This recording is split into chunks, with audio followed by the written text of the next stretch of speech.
Here you can start seeing now. In the shadow of Bear Butte, Dave Wilson farms winter wheat, something he's been doing for some 40 years. This is the driest year I've ever seen, and I farmed all my life. To show just how dry, A very inadequate stand right through here. Wilson invited us and agronomist John Rickardson to take part in a little experiment to test the soil moisture.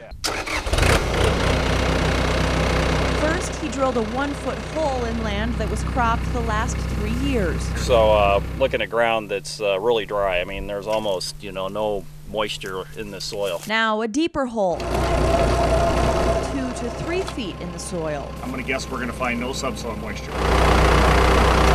Still no moisture. Next, a hole in a neighboring fallow field, or a field that has rested and has been fertilized for a season. Yeah, so now we have some moisture in there because you can actually get this soil to hold together, form a ball. Some optimistic news that's contingent on moisture. If we could even get 30 hundredths of moisture would adequately sprout this grain at one time. We've been unable to do that this fall. Wilson planned for a dry forecast, seeding late in hopes of moisture. But like many farmers with this crucial cash crop, planning only goes so far.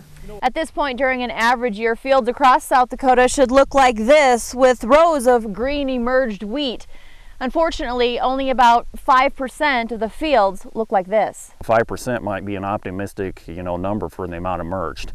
Now on the plus side, as we were digging around out here, we are finding some plants that are very close to breaking through the surface, that they did germinate or going. So some of that we may see in the next couple weeks, some of that come out of the ground. The downside, the sprouts are small, making it a lot harder for them to make it through the winter. If we stay like this and don't get rainfall, for the next 3 months, or snow, which would even be better, those little sprouts very likely will die. Perhaps the only bright spot at this point, the price of grain. It kind of takes away some of the pain. North of Sturgis, Cindy Davis, Dakota Territory News.